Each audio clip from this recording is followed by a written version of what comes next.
Bonjour les amis du Padre Pio, mon nom est Luc Lasselle. Bienvenue de retour à notre programme. Vous savez que si les médecins avaient plus de foi, on aurait plus de guérison dans notre société, même avec ce fameux COVID qui nous infeste partout. Voici une histoire du Padre Pio qui a guéri une jeune fille d'une possession sans même y toucher et que les médecins ne savaient pas exactement qu'est-ce qui se passait avec elle. Monsieur Jean Goyard, notre directeur, va nous raconter cette histoire. Merci de nous avoir rejoints. N'oubliez pas de partager cette vidéo avec vos amis et votre famille. Et j'espère vous revoir bientôt. Chers amis, fidèles du Padre Pio, bonjour, mon nom est Jean Goyard et vous assistez au programme Marchons avec Padre Pio. Cette histoire est tirée d'un livre qui s'appelle Padre Pio, a Historia Definitiva de Bernard Ruffin. Vous savez que de temps en temps, je vous laisse à la fin de notre vidéo une prière spécialement jolie d'un saint de bienheureux afin que vous pensiez aux personnes que vous voulez confier aux prières du groupe des protégés du Padre Pio. Quand la vidéo est finie, vous pouvez téléphoner et notre opératrice vous mettra dans les intentions de nos prières et surtout de la messe du vendredi midi célébrée pour vous et ceux pour lesquels vous aimeriez que l'on prie. La prière de clôture sera la prière à Notre-Dame révélée au bienheureux Père Louis-Édouard Sestac. Le Père Dominique, un prêtre, va nous décrire des événements curieux, inquiétants même. Il s'agit d'une jeune femme, Maria Palma Carboni. Originaire de la ville de Confiento, dans le nord de l'Italie, elle était femme de ménage dans la maison d'une riche famille texane. En avril 1952, on lui diagnostique une dépression nerveuse. Elle est emmenée à l'hôpital local et là, son état empire progressivement et déconcerte les médecins. Voyez combien il est important, entre nous soit dit, de vivre la conscience en ordre, parce qu'on ne sait jamais de quoi demain sera fait. Alors certains spécialistes dans cet hôpital pensent que Maria Carboni souffre d'une maladie mentale. Pour d'autres, c'est une tumeur au cerveau. Bref, la médecine n'est pas une affaire de science pure. Elle dépend de la capacité du médecin à faire un bon diagnostic. Ça dépend de sa culture, donc ça dépend de son intuition. Lorsqu'il y a une opération, cela dépend du bon geste du chirurgien au bon moment. Mais selon la théologie, notre ange gardien peut aussi faire beaucoup de choses pour notre santé morale, psychologique ou même physique. D'où la nécessité de ne jamais oublier de le prier pour qu'il nous aide aussi dans ces domaines. Un pépin est vite arrivé. Un pépin comme on dit vulgairement. J'ai un ami chanoine qui a une 50aine d'années, pour lequel je prie en ce moment. Il était en plein apostolat et tout à coup, il a pris une maladie grave et le voilà à l'hôpital depuis 6 mois. Évidemment, il ne savait pas à l'avance ce qui lui arriverait. Ce qui est sûr, c'est que s'être dépensé comme il l'a fait pour le bon Dieu, cela lui sera compté et ne lui sera jamais enlevé. Même le diable ne pourra pas lui voler le zèle qu'il a déployé. Et d'ailleurs, ça me fait penser ce que vous faites pour le Padre Pio. Au fond, c'est pareil. Ce que vous faites aujourd'hui sera acquis pour vous pour toujours. Donc faites ce que vous pouvez pour faire le but de cette chaîne. Faire arriver les fiolettes du Padre Pio dans le maximum de maisons possibles, dans toutes les maisons de votre entourage. Bon, enfin, faites connaître la vie du Padre Pio. Elle est si extraordinaire. Ces fiolettes sont si pittoresques, si amusantes parfois, si cocasses. Bon, après un séjour à l'hôpital qui ne résout rien, Maria Carboni retourne chez ses parents et ceux-ci sont convaincus qu'elle est possédée par le démon. Bon, donc, pour reprendre ce que je disais tout à l'heure, on peut tomber malade, être rappelé à Dieu, ou bien être pris au démon, être pris avec le diable. Tout peut arriver, et c'est bien la raison pour laquelle un catholique doit être toujours prêt. Nul ne sait ni le jour ni l'heure. Donc rien ne vaut une bonne confession, je le répète souvent. Alors le Père Dominique écrit une lettre à sa propre famille dans laquelle il raconte l'état d'une malade. C'est Maria Carboni qui terrifie tout le monde. Non seulement par sa violence, mais par son étrangeté. Pendant la journée, elle vit normalement. À la nuit tombée, elle devient violente. Elle se mutile. Elle parle avec le diable. Elle connaît même à l'avance la durée du dialogue qu'elle va avoir pendant la nuit avec le diable.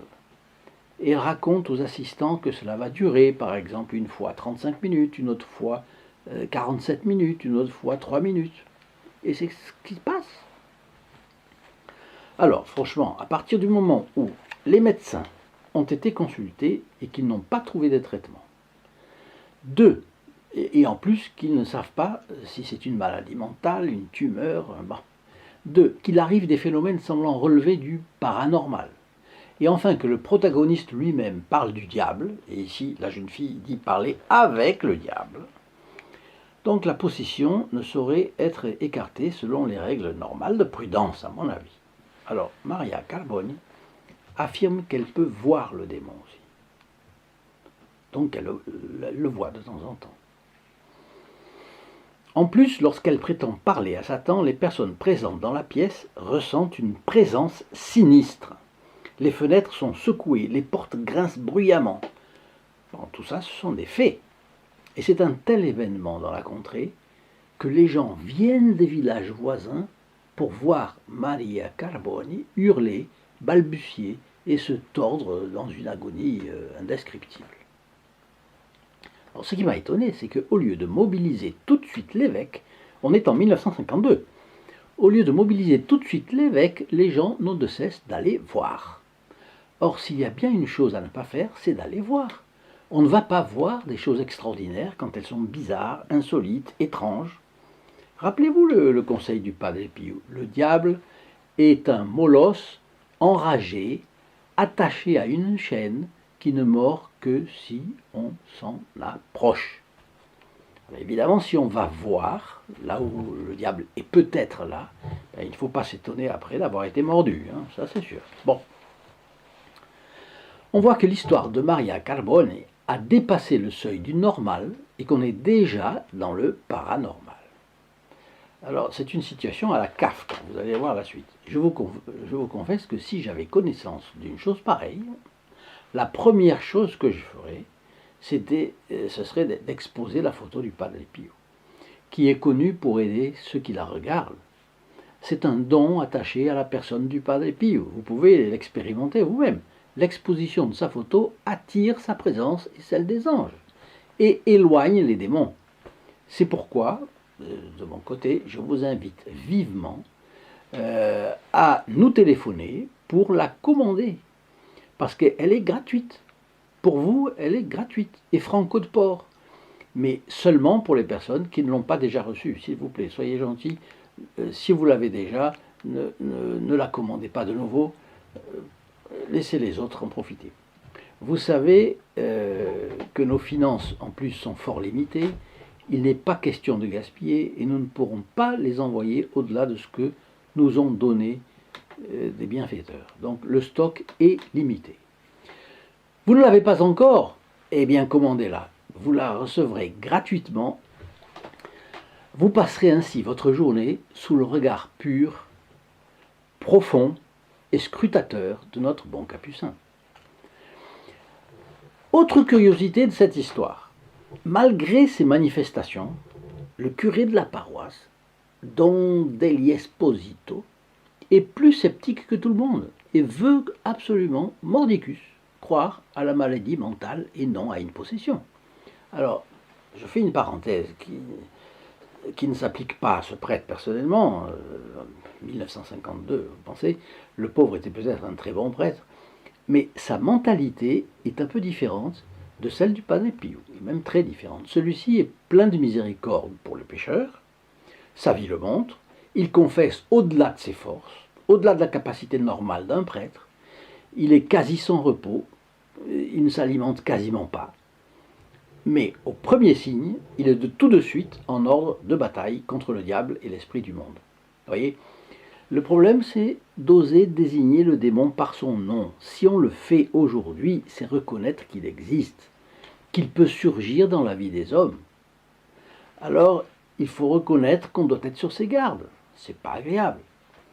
Il faut l'affronter dès qu'une tentation se présente. Il faut lutter tout de suite pour ne pas être vaincu demain. Et c'est justement ce qu'une catégorie de personnes, des évêques, des prêtres, des laïcs, ne regardent pas en face parce qu'ils n'ont pas une mentalité de lutteur. Voilà. Comme le Padre Pio. Je pense en ce moment à quelqu'un, parce que quelqu'un m'a offert un livre, le cardinal von Galen, le lion de Münster. C'est un cardinal qui s'est opposé à Hitler pendant la Seconde Guerre mondiale. Il s'est opposé tout de suite d'ailleurs. Et c'était un colosse. C'était grand, costaud, et sa mentalité un peu comme ça. Il était de petite noblesse, mais très paysan, en fait.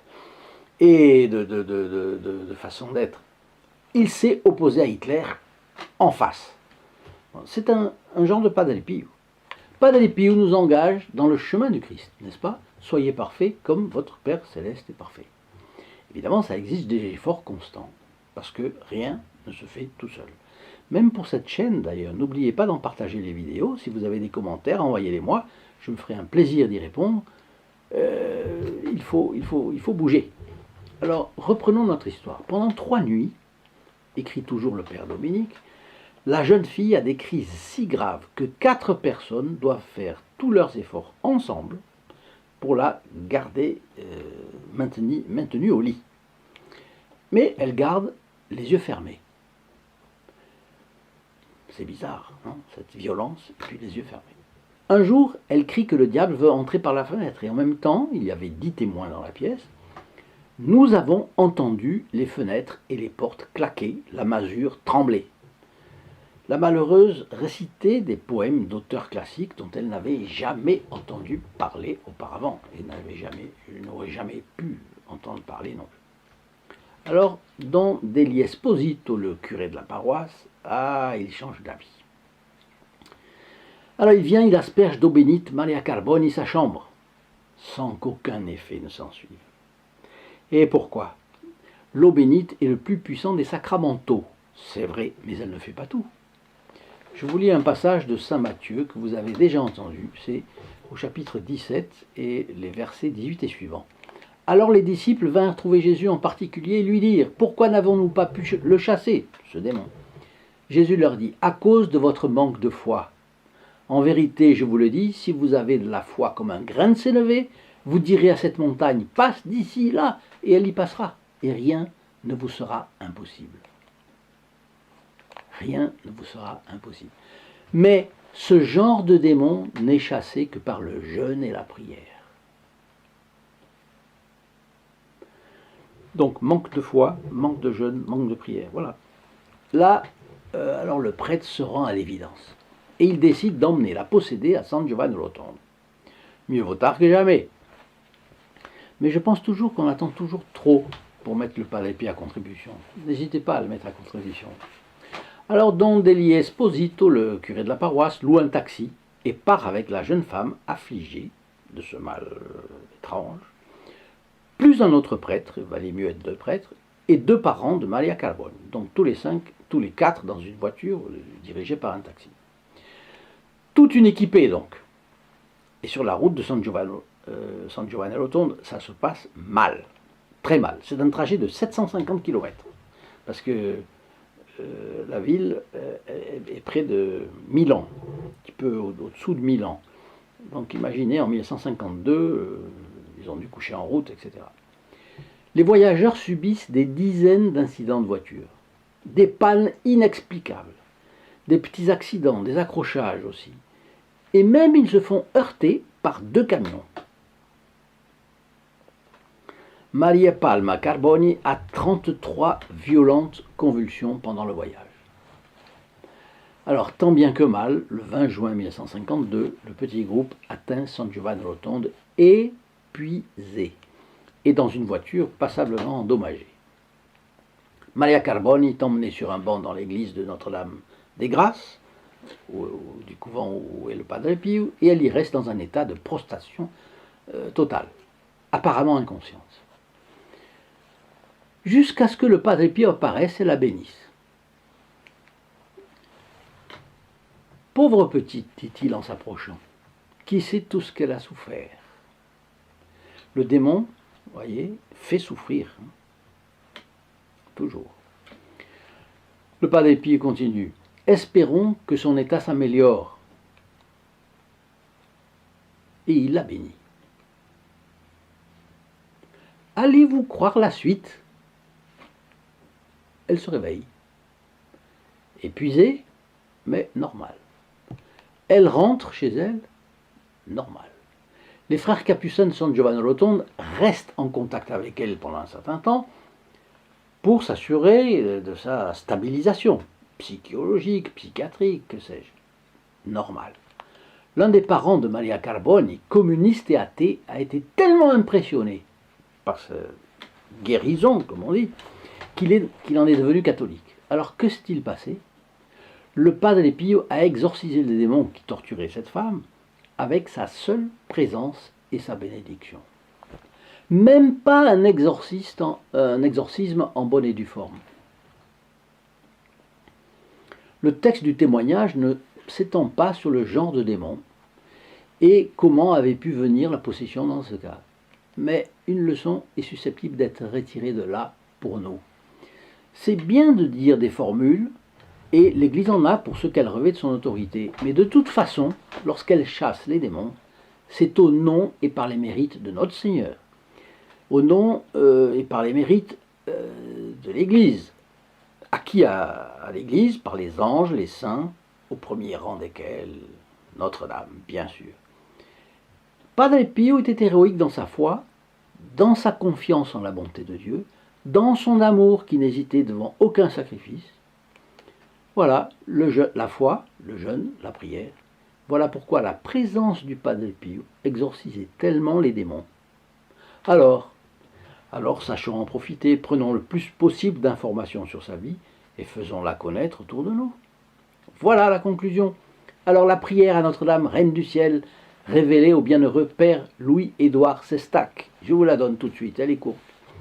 Auguste Reine du Ciel, souveraine maîtresse des anges, vous qui, dès le début, avez reçu de Dieu le pouvoir et la mission d'écraser la tête de Satan, nous vous en supplions humblement.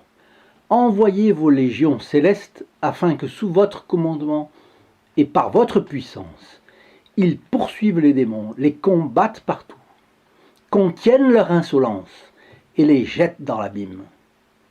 Qui est comme Dieu? Ô Mère de bonté et de tendresse, vous serez toujours notre amour et notre espoir.